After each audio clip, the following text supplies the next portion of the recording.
اسرائیل نے ایک ظلم کی انتہا کی ہے کہ ایران کے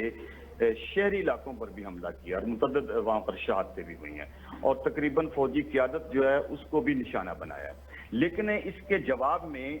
آپ کو معلوم ہونا چاہیے کہ اسرائیل کو بھرپور جواب دیا جائے گا، یہ بات کر دی گئی تھی ایران کی طرف سے اور ایران نے اس کو بھرپور جواب دینے کا فیصلہ بھی کر لیا ہے۔ اب ایران جو ہے وہ اپنا تمام تر اسٹریٹجیز بنا چکا ہے اور ایران نے اسرائیلی فوجی اڈوں کو، ایئر بیسز کو، اس پر میزائل حملے کرنے ہیں۔ اور یہ بھی آپ کو ذہن میں رہنا چاہیے کہ گولان ہائٹس یا شمالی اسرائیل میں جتنے بھی براہ راست وہاں پہ کارروائیاں بھی ہوں گی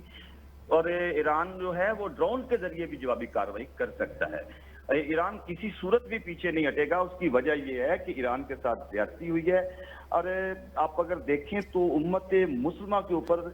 یہ بہت بڑی کاری ضرب ہے اور اس میں خاص طور پر وہ ممالک جو خاموش بیٹھے ہوئے مسلمان ممالک ہیں ان کو بھی اس کی مشکلات کا سامنا کرنا پڑے گا۔ اس کی وجہ یہ ہے کہ ایران نے اسی حوالے سے آبنائے حرمز کو بھی بند کرنے کا فیصلہ کیا ہے جس کے دنیا پر اثرات پڑیں گے اور تقریباً دنیا کا 20% تیل جو ہے اس کی ترسیل ہوتی ہے وہاں سے۔ تو یہ باتیں اپنی جگہ پہ ہیں کہ اس نے پہل کر دی ہے، لیکن ایران بھرپور جوابی کارروائی کا حق بھی رکھتا ہے اور اس نے جوابی کارروائی کرنی بھی ہے۔ جی سر یہ بتائے گا اس وقت ایران میں کیا صورتحال ہے؟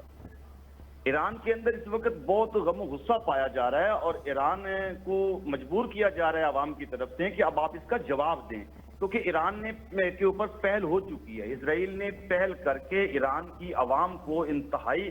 آپ کہہ لیں کہ غصے کی حالت میں وہ لے گیا ہے اور ایرانی قیادت جو ہے وہ فیصلہ کر چکی ہے کہ اب ہم اسرائیل کو بھرپور جواب دیں گے اس حوالے سے۔ اس حملے میں کتنی شہادتیں جو ہیں سامنے آئی ہیں، اس بارے آپ کیا کہیں گے؟ دیکھیں شہادتوں کی تو ابھی تعداد آ رہی ہے، لیکن